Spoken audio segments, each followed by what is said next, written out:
मित्रांनो, मागच्या आठवड्यामध्ये संसदेमध्ये जी घटना घडली, त्याच्यानंतर आपल्या राज्यामध्ये जे पुरोगामी आणि स्वतःला गांधीवादी म्हणून घेणारे लोक आहे की नाही, त्यांना एकदम ताव आलाय.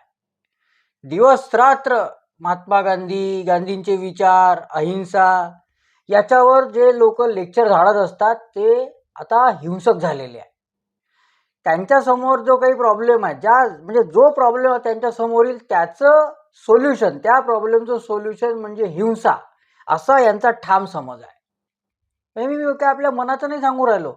हे लोक सोशल मीडियावरती ज्या पोस्ट लिहितात, सोशल मीडियावरती जी यांची चर्चा चालू असते, त्याच्यावरून हे सगळं क्लिअर होते. ते बघा एकदा त्यांच्या पोस्ट काय आहे ते. महात्मा गांधींना मानणारे, रोज उठून सकाळी महात्मा गांधींच्या नावाने आरती करणारे सगळे जे लोक आहे, ते आज हिंसेचं समर्थन करू राहिले. हे कथित पुरोगामी आणि काँग्रेसच्या आश्रयाला गेलेले राजकारणी आज निर्लज्जपणे हिंसेचं समर्थन करू राहिले आणि आव असं आणून राहिले का आपण किती महान काम करू राहिलो, आपण जे सांगून राहिलो तेच बरोबर आहे, बाकीचे जे म्हणून राहिले ते सगळे चुकीचे आहे. आज मी याच विषयावर बोलणार आहे. नमस्कार, मी अश्विन अघोर, तुम्ही बघू राहिले घनघोर. मित्रांनो, जेव्हापासून हे सगळं झालं तेव्हापासून या पुरोगामी लोकांना बंबाट ताव आलेला आहे. तुम्हाला माहीत असेल, विश्वंभर चौधरी म्हणून एक कथित समाजसेवक आणि पुरोगामी आहेत. त्यांचा रोज एकच कार्यक्रम राहतो. सकाळी उठून मोदींना शिव्या द्यायच्या, भाजपला शिव्या द्यायच्या, संघाला शिव्या द्यायच्या. हे विश्वंभर चौधरी स्वतःला गांधीवादी म्हणवतात, नेहरूवादी म्हणवतात.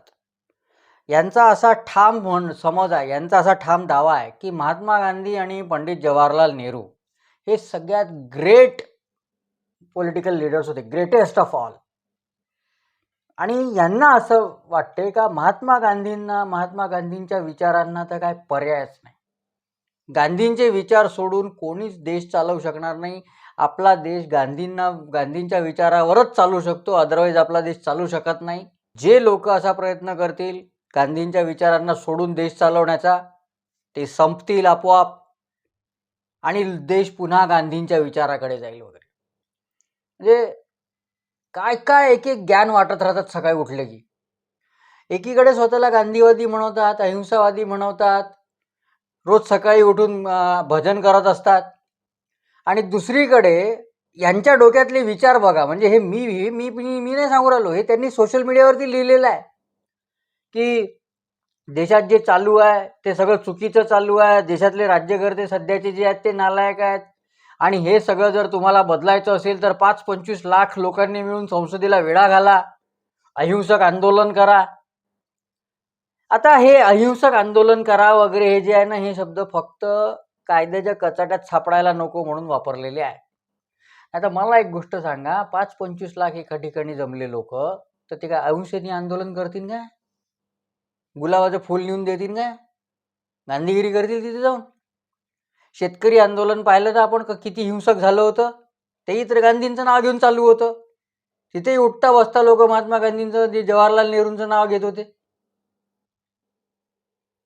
त्याच्यामुळे हे 5-50 लाख 5-25 लाख लोक जर संसदेला वेढा घालायला गेले तर काय परिस्थिती निर्माण होईल याचा विचार आपण करू शकतो.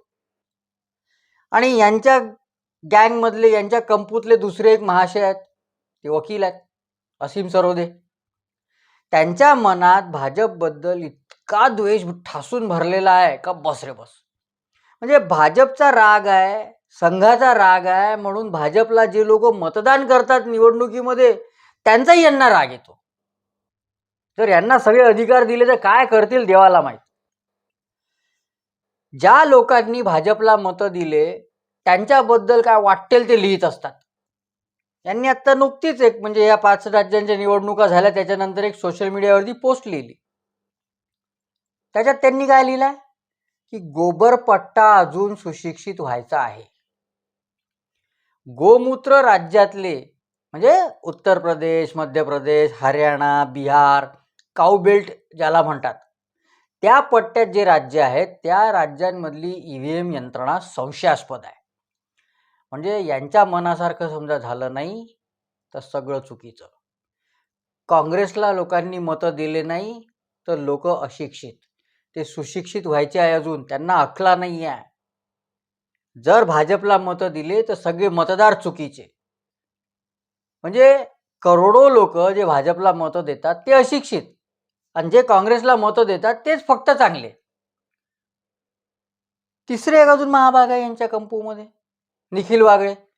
और या सर्वांचा एक ग्रुप आहे निर्भय बनू नावाचा. हे इतके निर्भय आहे का यांना कोणी जे प्रश्न विचारतात ना त्यांना ब्लॉक करून पळून जातात, इतके निर्भय आहे हे लोक. तर हे निखिल वागळे जे आहे हे यांच्यापेक्षा 2 पावलं पुढे.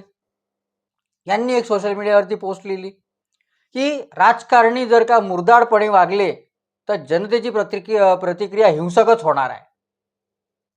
टाळी एका हाताने वाजत नाही वगैरे काय काय त्यांनी लिहिलेलं आहे. म्हणजे हे सगळं जे लिहिलेलं आहे हे लोकांना भडकवणं नाही आहे का, इन्स्टिगेट करणं नाही आहे का, लोकांना हिंसेला प्रवृत्त करणं नाही आहे का? जर तुमच्या मनासारखं काही झालं नाही, तुम्हाला जसं पाहिजे तसं झालं नाही, तर तुम्ही हिंसक प्रतिक्रिया देणार आहे का? हिंसेच्या मार्गाने क्रांती करायचा विचार कोणाचा आहे? कोणाची फिलॉसॉफी आहे ही? लोकशाही ज्यांना मान्य नाही असे कोण लोक असतात जे हातात बंदुका घेऊन फिरून राहिले, अक्षरशः बंदुका घेऊन फिरून राहिले आणि रक्तरंजित क्रांती करून देशातली सत्ता उलथवून टाकायची, आपल्या ताब्यात घ्यायचा सगळा देश? हा कोणाचा प्लॅन आहे? त्यालाच सपोर्ट करण्यासारखा आहे की नाही? बरं, हे सगळे लोक जे लोकांना म्हणतात की तुम्ही संसदेला वेढा घाला, हे करा ते करा, हिंसक प्रतिक्रिया द्या, आंदोलन करा, ते सगळे लोक स्वतः एकदम आरामाची जिंदगी, आरामात जीवन जगतात. यांना एक तर मोठ्या मोठ्या पगाराच्या नोकऱ्या असतात, नाहीतर यांचे मोठे मोठे बिझनेस असतात, आणि यांचं सगळं काम एकच, भाजपला शिव्या देणे, संघाला शिव्या देणे, हिंदू धर्म, सनातन हिंदू धर्म, सण परंपरा यांना शिव्या द्यायच्या. दिवाळीत त्यांना पोल्युशन दिसते, बाकी सणांच्या वेळेस पोल्युशन दिसत नाही. दिवाळीच्या फटाक्यांमुळे ज्यांना अस्थमा होतो, क्रिसमसला जे फटाके फोडतात ते एकदम एअर प्युरिफायरच असतं तसं काही. आज हे सगळे लोक संसदेवर हल्ला करणाऱ्या लोकांचं समर्थन करू राहिले. असीम सरोदे तर म्हणून राहिले बा की मी त्या जे आरोपी आहे त्यांच्यासाठी केस लढणार आहे, त्यांची केस मी लढणार आहे. या सगळ्या लोकांची तुलना हे आज भगतसिंगांशी करू राहिले.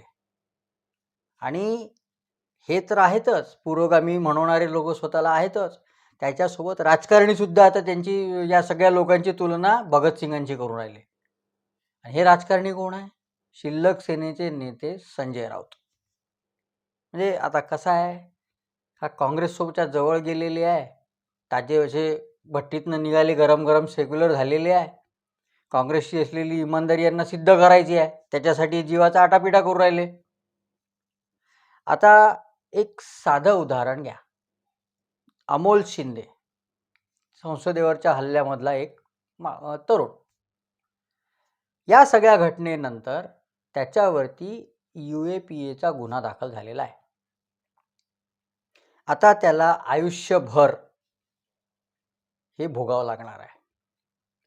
दहशतवादी, आतंकवादी म्हणून टॅग घेऊन त्याला आयुष्यभर जगावं लागणार आहे. कारण या लोकांनी शहरात बसून अशा पोस्ट लिहून, भाषणं करून, काय काय करून या लोकांना भडकवलं, संसदेवरती हल्ला करायला लावला. मला एक समजत नाही, ज्या लोकांनी याला भडकवलं, अमोल शिंदेला आणि त्याच्यासोबतच्या लोकांना, त्यांचे मुलं, भाऊ, बहिणी, मुली, हे का जात नाही असे हल्ले करायला? ते का संसदेला वेढा घालायला जात नाही?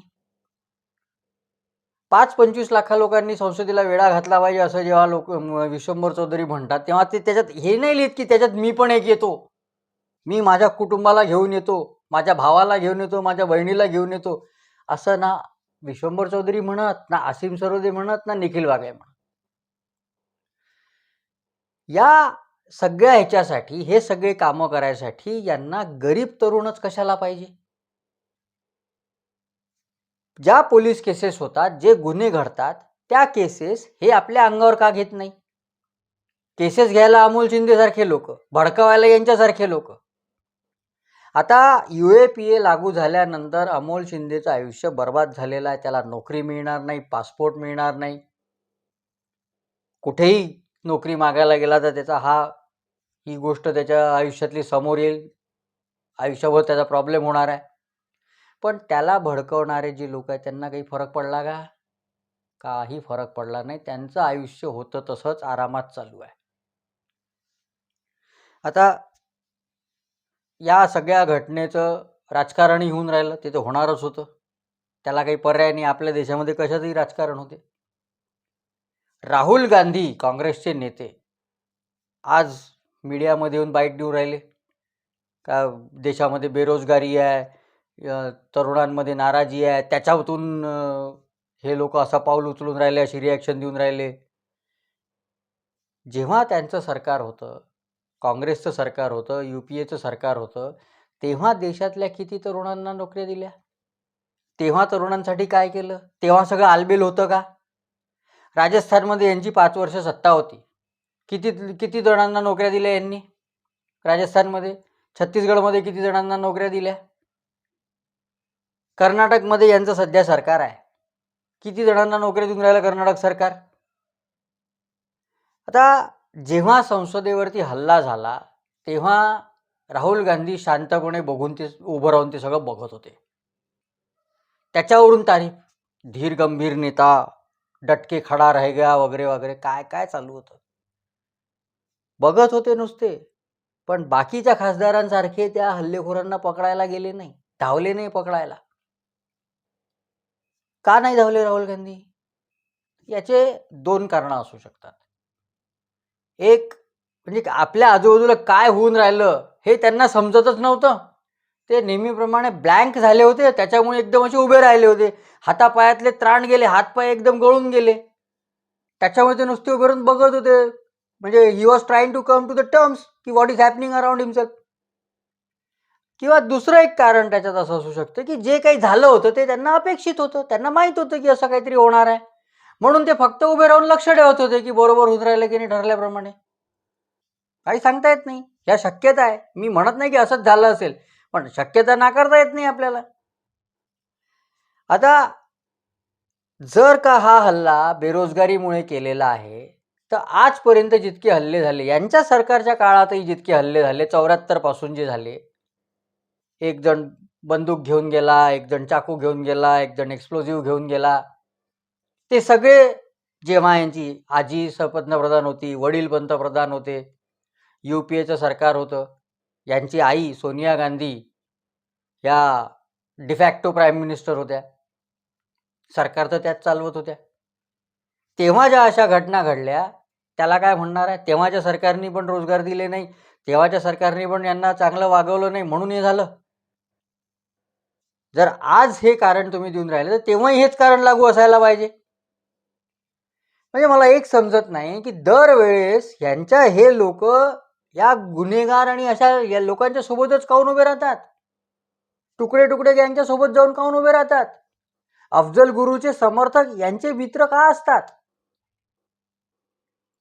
हा एक खूप मोठा प्रश्न आहे. आज हे सगळे लोक या संसदेवरच्या हल्ल्यातल्या लोकांनी ज्या गुन्हेगार आहेत, आरोपी आहेत, त्यांचं भगतसिंगांशी कंपॅरिझन करून राहिले. भगतसिंगांनी पण केलं होतं, ते ग्रेट होतं, हे असं त्यांनी जे केलं ते त्या कॉन्टेक्स्टमध्ये त्या परिस्थितीमध्ये योग्य होतं. आज अशी परिस्थिती आहे का? अशी परिस्थिती अजिबात नाही आहे. तेव्हा इंग्रजांच्या काळामध्ये भारतातल्या लोकांना आपलं म्हणणं, आपलं प्रोटेस्ट संसदीय मार्गाने, लोकशाही मार्गाने समोर ठेवण्याचं किंवा प्रोटेस्ट करण्याचं काहीही ऑप्शन अवेलेबल नव्हतं. आज तसं आहे का? आज तसं नाही आहे. जेव्हा भगतसिंगांनी ते सगळं केलं, बॉम्बस्फोट वगैरे, तेव्हा मुळात आपल्या देशावर परकीय लोकांचं राज्य होतं. आपला देश त्यांनी बळकावला होता. ते काही नीती नियम काही तेव्हा त्यांच्याकडेही नव्हते. तेव्हा त्याला असा विरोध करणं भाग होतं. पण आज आपलं राज्य आपल्या देशामध्ये आहे. आपल्याकडे सगळे लोकशाही मार्ग, संसदीय मार्ग उपलब्ध आहेत. तुम्ही आंदोलन करू शकता, तुम्ही मोर्चे काढू शकता, तुम्ही प्रोटेस्ट करू शकता, जंतर मंतरला जाऊन बसून तुम्ही वाटेल तितके दिवस भूक हडताल काय करायचं ते करू शकता. त्याच्यामुळे आजच्या काळात असं काही करणं हे पूर्णपणे चुकीचं आहे. बरं, हे मी नाही सांगून राहिलो, हे मला जे आहे वाटतं ते हे आहेच, पण हीच गोष्ट डॉक्टर बाबासाहेब आंबेडकरांनी पण सांगितलेली आहे. म्हणजे 25 नोव्हेंबर 1949ला त्यांनी जे भाषण दिलं, प्रसिद्ध जे भाषण आहे त्यांचं घटनासभेतलं, त्याच्यामध्ये बाबासाहेब आंबेडकर असं म्हणाले होते त्या भाषणामध्ये, आणि मी ते कोट तुम्हाला आता वाचून दाखवतो बाबासाहेबांचं. बाबासाहेब असं म्हणाले होते की लोकशाही टिकवायची असेल तर माझ्या मते सर्वात महत्त्वाचे म्हणजे आपली सामाजिक आणि आर्थिक उद्दिष्टे पूर्ण करण्यासाठी संवैधानिक मार्गानेच घट्ट धरून राहिले पाहिजे. याचा अर्थ रक्तरंजित क्रांतीचा मार्ग टाकून देणे, तसेच नागरी सत्याग्रह किंवा असहकार आंदोलनाचे मार्ग सुद्धा टाकून दिले पाहिजे. जेव्हा घटनात्मक मार्ग उपलब्ध नव्हते तेव्हा या असंवैधानिक मार्गांचे समर्थन होऊ शकले असते. पण या गोष्टी म्हणजे रक्तरंजित क्रांती, सत्याग्रह, असहकार आणि कुठलंही नॉन कॉन्स्टिट्युशनल प्रोटेस्ट, ही म्हणजे केवळ अंधाधुंदी असते आणि जेवढ्या लवकर आपण ते टाकून देऊ तेवढ्या लवकर ते चांगले. याला त्यांनी म्हटलं होतं ग्रामर ऑफ अनार्की.